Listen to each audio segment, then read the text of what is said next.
I've always been the type of man who reads the fine print. While other people skim contracts and trust handshake deals, I study every clause, every contingency, every possible outcome. It served me well in my 36 years, first as a civil engineer, where overlooking details can collapse buildings, and later in life, where overlooking details can collapse everything else. 7 years ago, I met Laura Brooks at a mutual friend's dinner party. She was 27 then, luminous in the way that made every conversation in the room gravitate toward her voice. An executive assistant at Meridian Investment Group downtown, she had this magnetic quality: sharp wit, infectious laugh, the kind of ambition that lit up her dark eyes when she talked about her career goals. I was captivated immediately. I'd purchased my house 3 years before meeting Laura, a solid 3-bedroom colonial in Maplewood with good bones and better potential. The previous owners had let it deteriorate, which meant I got it under market value. I saw what others missed: original hardwood beneath worn carpet, structural integrity behind cosmetic damage, investment potential where others saw only problems.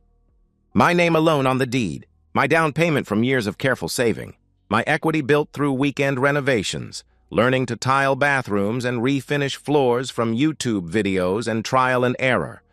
Our courtship was intense and deliberate. Laura was drawn to my stability, the steady income, the owned home, the man who had his life mapped out in 5-year plans. I was intoxicated by her energy, her ability to navigate social situations that exhausted me, her dreams of climbing corporate ladders I couldn't even see. She made me feel more interesting than I'd ever felt before. 18 months later, I proposed at Chez Laurent, the French restaurant where we'd had our 3rd date. She said yes before I finished asking the question, tears streaming down her face, calling her sister from the table to share the news. We were planning a fall wedding, and Laura threw herself into the details with the same intensity she brought to everything else. 2 months before the ceremony, I brought up the prenuptial agreement. We were having dinner at home.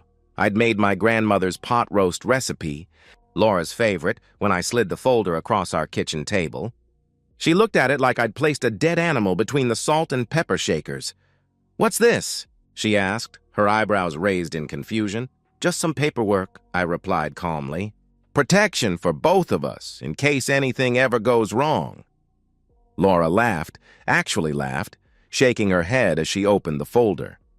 "You're so paranoid, Daniel, but I guess that's what makes you such a good engineer," she said with an amused smile. She flipped through the pages without really reading them, pausing only at the signature lines. "This is sweet, in a weird way," she continued. "You care enough about our future to worry about protecting it." I watched her sign each page, her signature flowing and confident. She didn't ask questions about the specific clauses, didn't request her own lawyer to review the terms, didn't pause at the section that would matter most 7 years later. Any proven infidelity by either party immediately voids all claims to marital assets acquired before or during the marriage. "There," she said cheerfully, sliding the folder back to me. "Happy now?" "Yes," I answered simply. "I am."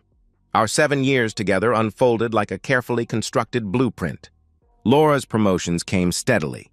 Senior assistant, then executive coordinator, then client relationship manager. My own career advanced in parallel. Project engineer to senior engineer to construction manager. We developed rhythms, Saturday morning farmers market runs, Sunday afternoon home improvement projects, annual trips to Laura's family in California, quiet evenings where she'd work on her laptop while I sketched building designs at the kitchen table. No children yet. We'd agreed to wait until Laura reached senior management, until we could afford the lifestyle she envisioned for our family. She was methodical about her career advancement, networking at company events with the focus of a general planning campaign strategy. I admired her determination, her ability to charm executives twice her age, her refusal to accept limitations others tried to place on her. For 7 years, I believed I knew my wife completely. I was wrong about a lot of things, but I was right about the prenup. 6 months ago, Laura started coming home smelling like cologne I didn't wear. It was subtle at first, a faint scent clinging to her blazers. something expensive and masculine that lingered when she kissed my cheek at the front door. When I mentioned it, she'd shrug dismissively and explain, "I've been in close meetings all day, cramped conference rooms with executives who probably bathe in designer fragrances." But that was just the beginning. Laura began dressing differently for work. Designer labels appeared in our closet, silk blouses from Theory, Italian leather heels that cost more than her monthly car payment, jewelry I definitely hadn't purchased. A delicate gold bracelet that caught the light when she gestured during conversations. Pearl earrings that made her look sophisticated in a way that felt unfamiliar. A pendant with a small diamond that nestled perfectly in the hollow of her throat. "New jewelry?" I asked one morning, watching her fasten the bracelet. "Victor gave it to me," she replied casually, not meeting my eyes in the bathroom mirror.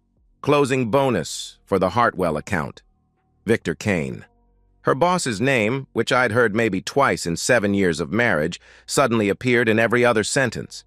"Victor needs me to review the Bakley portfolio," she'd announce. "Victor wants me at the client dinner Thursday," she'd explain when canceling our plans. "Victor says I'm the best relationship manager he's ever worked with," she'd mention with obvious pride. Her voice changed when she said his name, softer, almost reverent, like she was speaking about someone who'd personally hung the stars in her sky. The late nights multiplied exponentially. Big project became her default explanation for everything.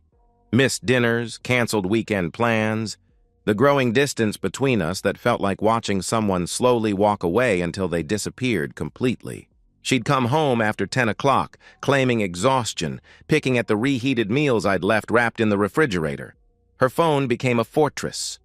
New password, changed without explanation. Screen always facing down during conversations. She'd take it with her to the bathroom during showers, something she'd never done in 7 years together.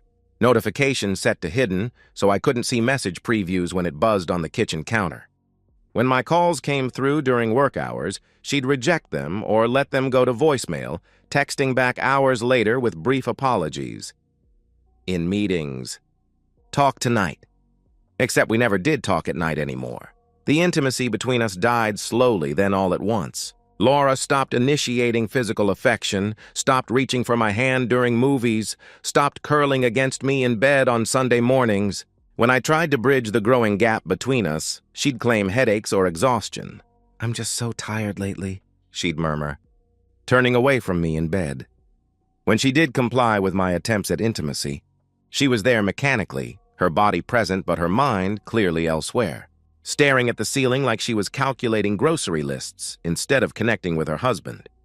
She stopped asking about my projects, stopped laughing at my dry observations about coworkers, stopped caring about the small rituals we'd built together over 7 years. Sunday morning coffee in bed, Friday night takeout while watching documentaries. The way we used to debrief our weeks over shared meals and actual conversation. I found myself lying awake nights, listening to her breathe beside me, feeling like a stranger had infiltrated my bed and my life. The woman who used to tell me everything now shared nothing. The wife who used to seek my opinion on work decisions now made choices I heard about secondhand, if at all. 4 months into these changes, I considered confronting her directly. But my engineering mind rejected that approach. Too many variables, too much risk of her covering tracks or convincing me I was paranoid. If Laura was having an affair, asking directly would only teach her to be more careful. I needed evidence. I needed certainty. I called Raymond Cross on a Tuesday morning. A colleague from my divorce attorney friend's firm had recommended him. Private investigator, 20 years experience, discretion guaranteed. We met at a downtown coffee shop during my lunch break. I slid a photo of Laura across the small table between us. "I think my wife is cheating," I stated matter-of-factly. "I need to know for sure." Raymond studied the picture. Laura laughing at our anniversary dinner last year, radiant and happy, looking at me like I was the only person in the world. The irony wasn't lost on me. "Work schedule? Regular patterns?" he asked professionally. I gave him everything. Her office address, typical hours, the mysterious late meetings that seemed to happen every Tuesday and Thursday. Raymond quoted his rates, $3,000 retainer, detailed reports, photo evidence if applicable. I paid in cash. How long do you want me on this? He inquired. Until you find proof she's cheating, I answered firmly, or until I'm convinced I'm wrong. It took Raymond 3 weeks. The photos arrived via encrypted email on a Tuesday night while Laura worked late again. I opened them alone in my home office, each image a systematic demolition of my marriage.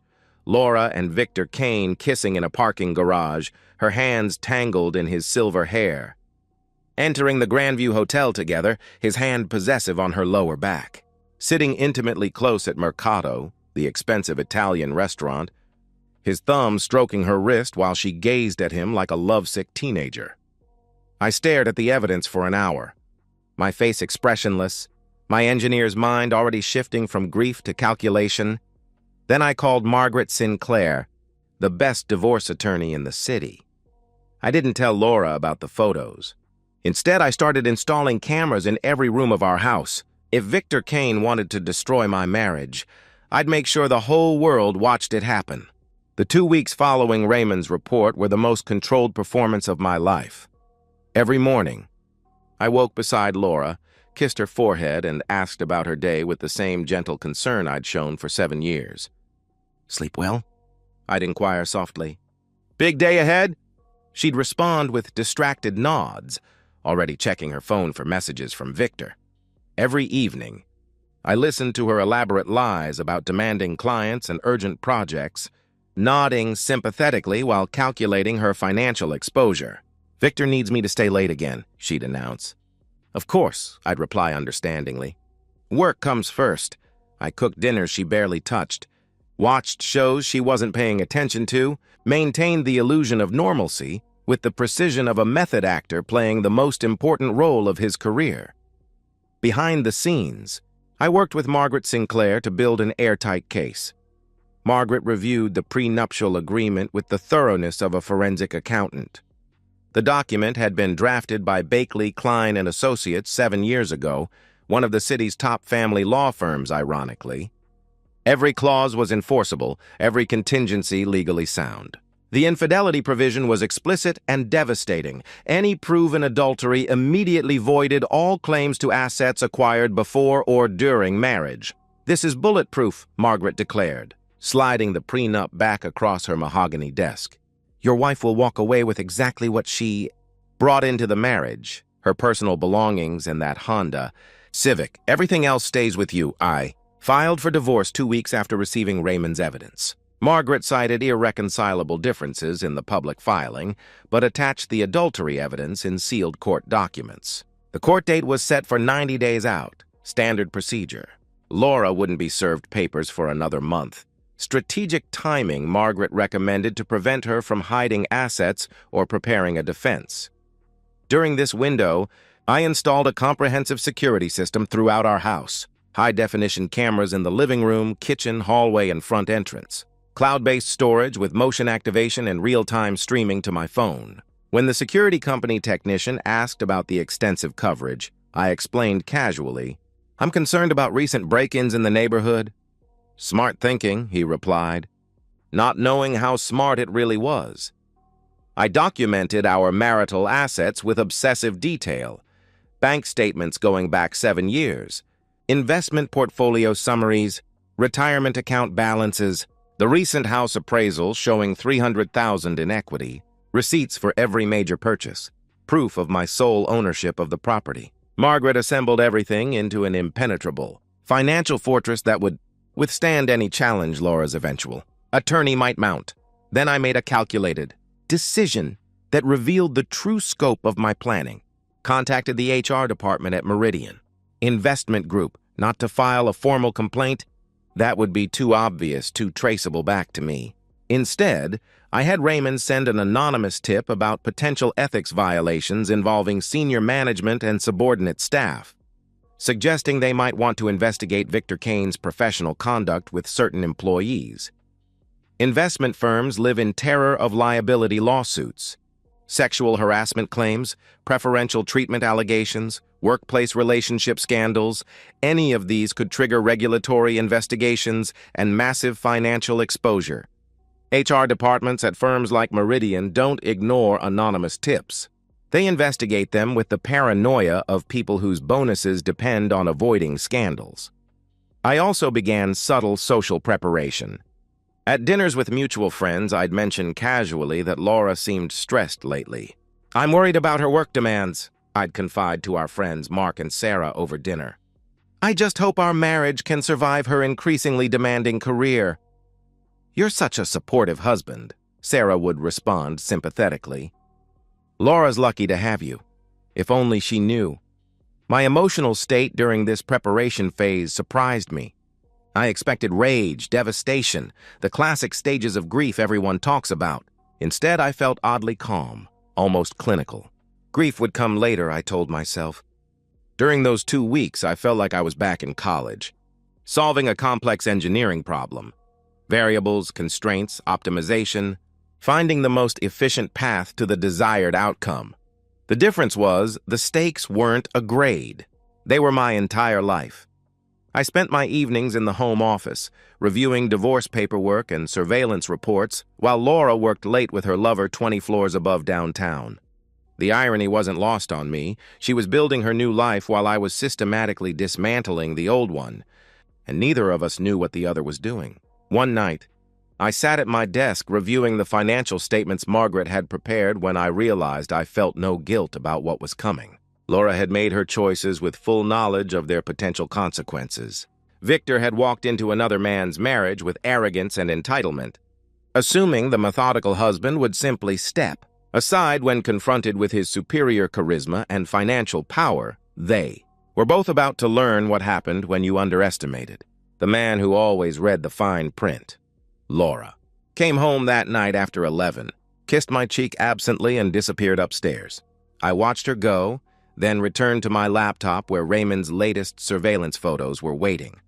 Laura and Victor from that very evening, laughing over wine at the Grandview Hotel bar, her hand resting on his thigh, looking happier than I'd seen her in months.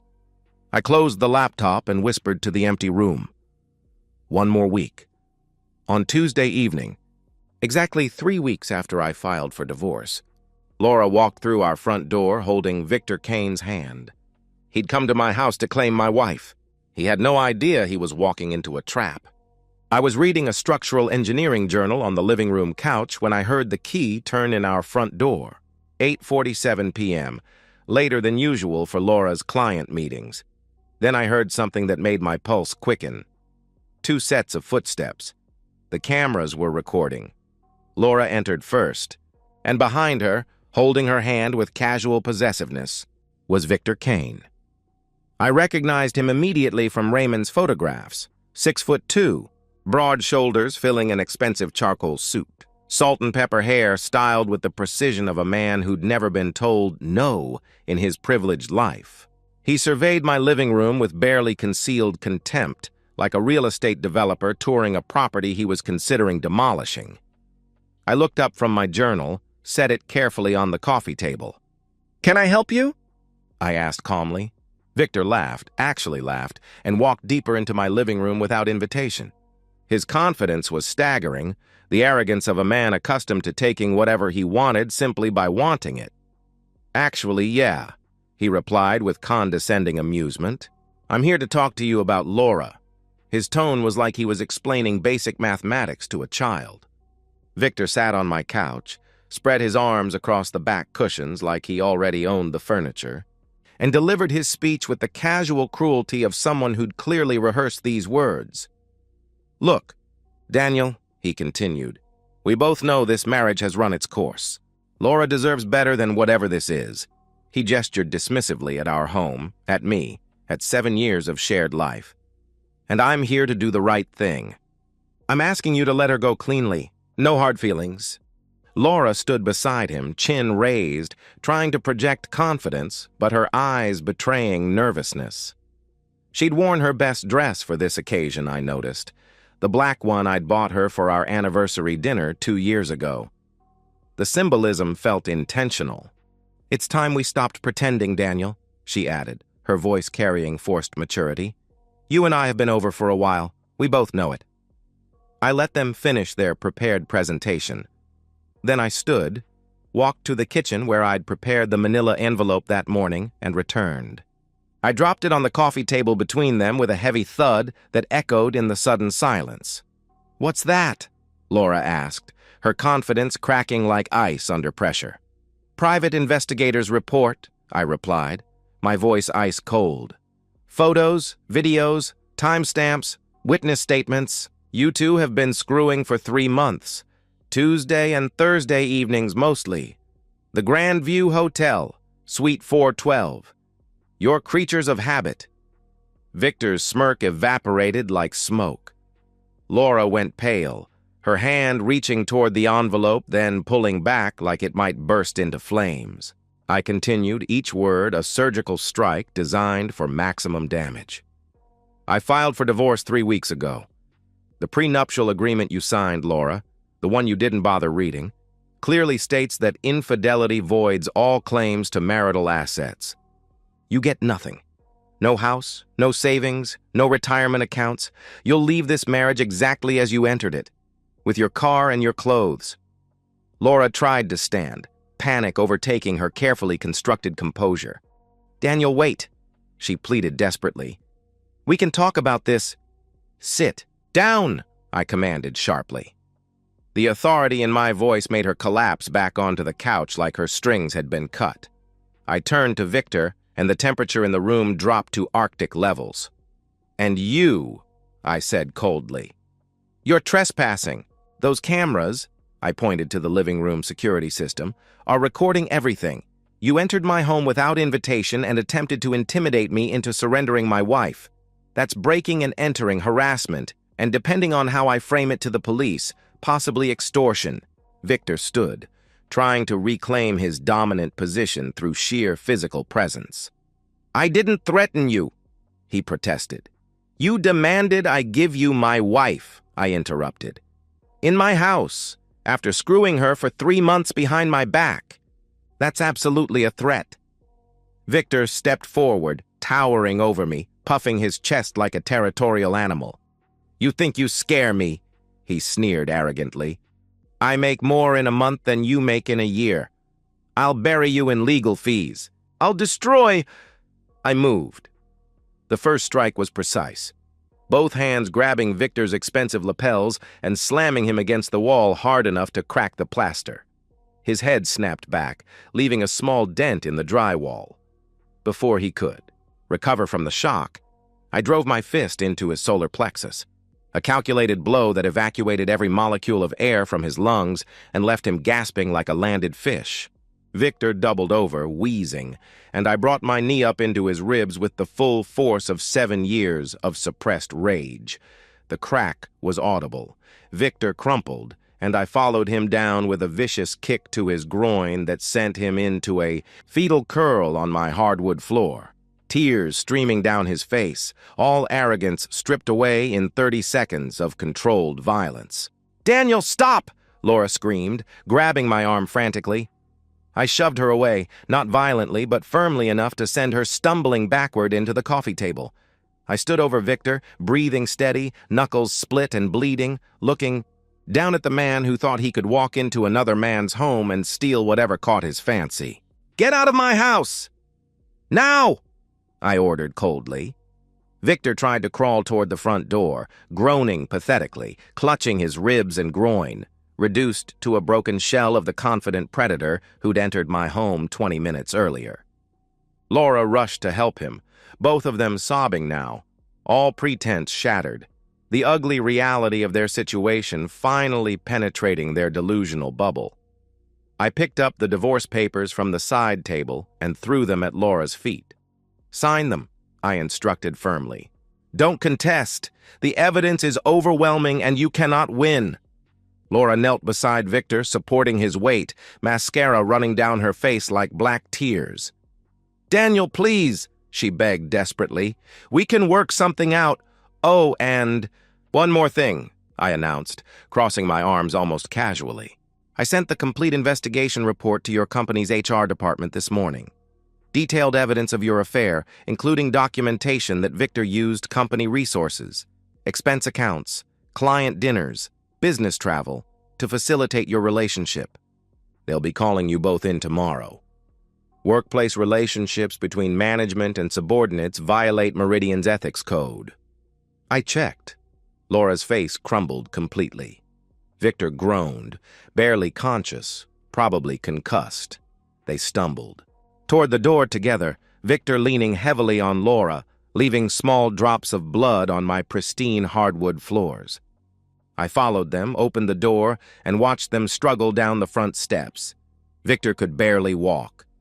Laura was sobbing hysterically, trying to support his weight while fumbling with her phone. I closed the door, locked it, engaged the deadbolt, and walked to the kitchen.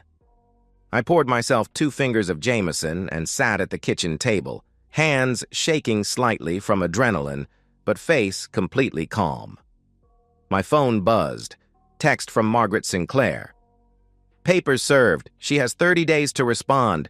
Judging by the security footage you're streaming me, I don't think she'll contest." I allowed myself a small smile.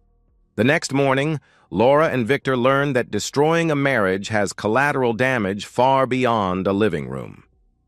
The morning after the confrontation, both Laura and Victor received calls from Brenda Lawson, head of HR and legal compliance at Meridian Investment Group.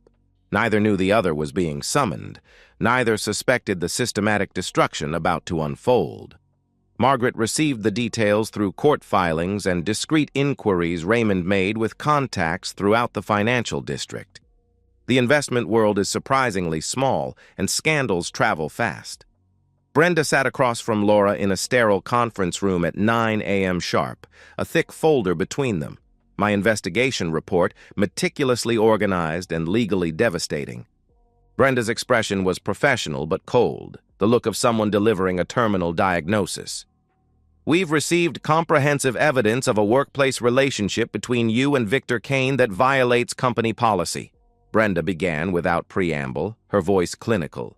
"The evidence includes photographs, hotel records, expense report irregularities, and witness testimony spanning 3 months," Laura tried to explain, stammering nervously. "It's not what it looks like.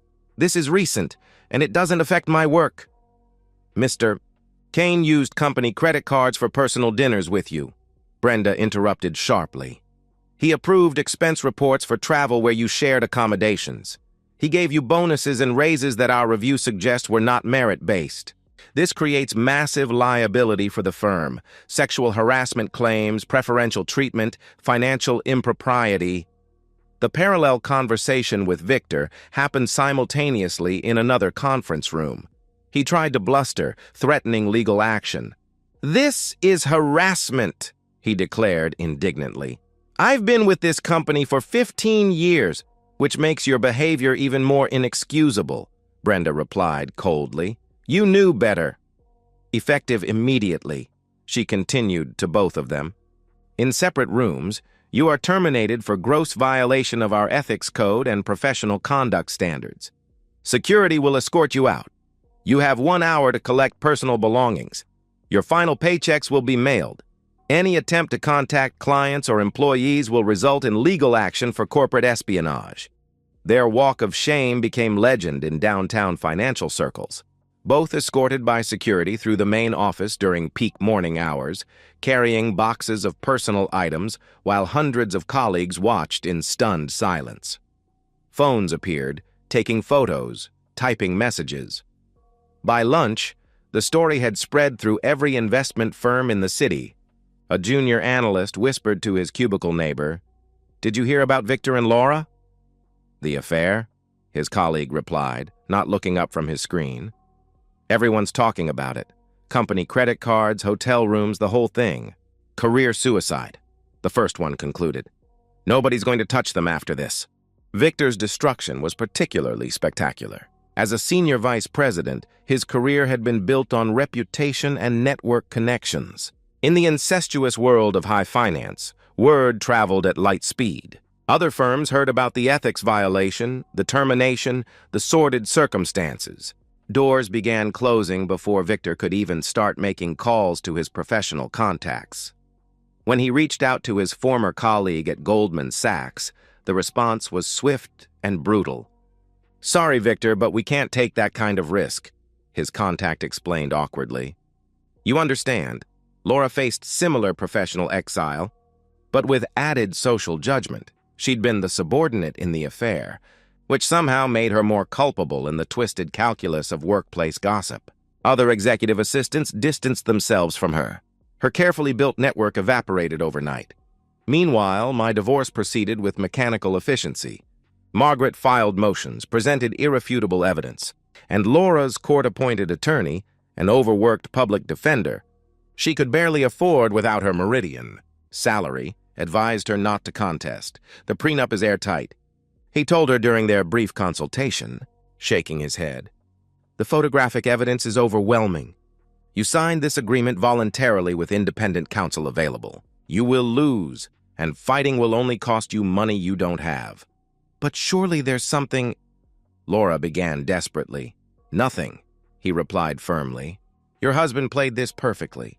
60 days after the confrontation, the divorce was finalized.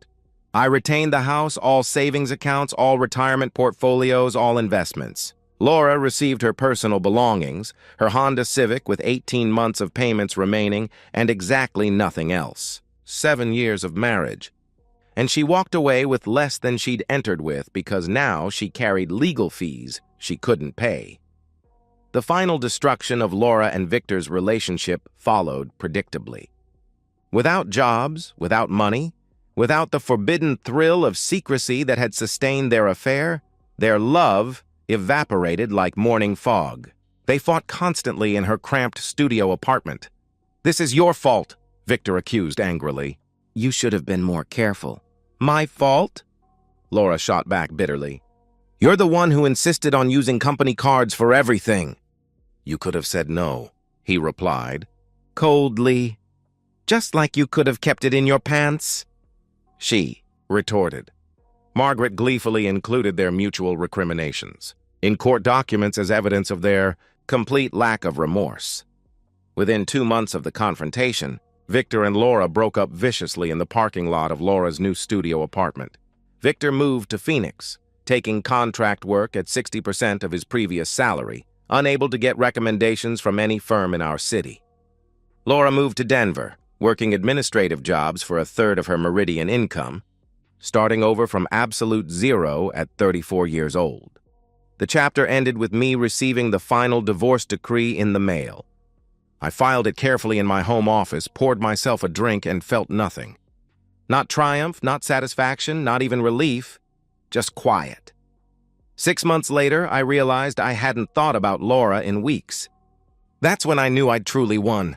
6 months after the divorce finalization, I sit on my back porch on a Saturday morning, coffee in hand, watching sunrise paint my well-maintained yard in gold and amber. The house is entirely mine again, quiet, clean, peaceful in a way it hasn't been in years. I've had the walls repainted, replaced the furniture Laura had chosen, made the space my own again. The anger that sustained me through investigation and confrontation has faded, replaced by something gentler. Acceptance, maybe, or simply indifference. Laura is a closed chapter, filed away like the divorce decree in my office. My life has moved forward deliberately. I received a promotion 3 months ago, senior project manager, leading the firm's largest infrastructure contract. My colleagues respect me. Word of my divorce spread quietly, but without judgment. In their world of engineers and contracts, my methodical approach to dissolving my marriage simply confirmed what they already knew. Daniel Hayes thinks ahead. I'm dating again. Nothing serious, nothing rushed. Claire, a landscape architect I met through mutual friends. She's divorced herself. Funny and kind and refreshingly direct. We take walks, cook dinners together, share stories about our cautious re-entries into vulnerability. I find myself laughing more, sleeping better, remembering what peace feels like. My coworker Jason asked me once over lunch, "Whatever happened to Laura?" I shrugged, taking a bite of my sandwich. "She's gone," I replied simply. "That's all that matters." I never think about her anymore, and when I do, it's with the detached curiosity you might feel about a stranger who once briefly intersected your life. Meanwhile, 800 miles away in Denver, Laura sits in a cramped studio apartment. scrolling through old photos on her phone late at night when she can't sleep. Pictures of the house she lost, the life she destroyed, the confident woman she used to be when she thought she was untouchable. She tried reaching out to me once, 3 months after the divorce. A long email apologizing, explaining, pleading for acknowledgement. I blocked her address immediately. She tried reaching out to Victor. He never responded. She works as an administrative assistant now at a mid-sized logistics company, making barely enough for rent and groceries. She's lost weight she couldn't afford to lose, developed insomnia, sees a therapist on a sliding scale payment plan. Every night, she thinks about the prenup she didn't read carefully, the man she underestimated completely, and the choices that cost her everything. I'm in my home office, reviewing blueprints for a new project, when my phone buzzes. A text from Claire asking if I want to grab dinner tonight. I smile, type back, yes, looking forward to it, and return to my work. People ask me sometimes if I regret how things ended, if I think I went too far. If I feel guilty for destroying Laura's life so completely, I don't. She made her choices. Victor made his. I simply ensured they faced the consequences, and now, sitting in the house I built, with my life reconstructed on my own terms, I sleep perfectly well at night, because in the end, I didn't just win the divorce, I reclaimed my dignity, my peace, and my future, and no one, no arrogant boss, no faithless wife, no amount of betrayal was ever going to take that from me.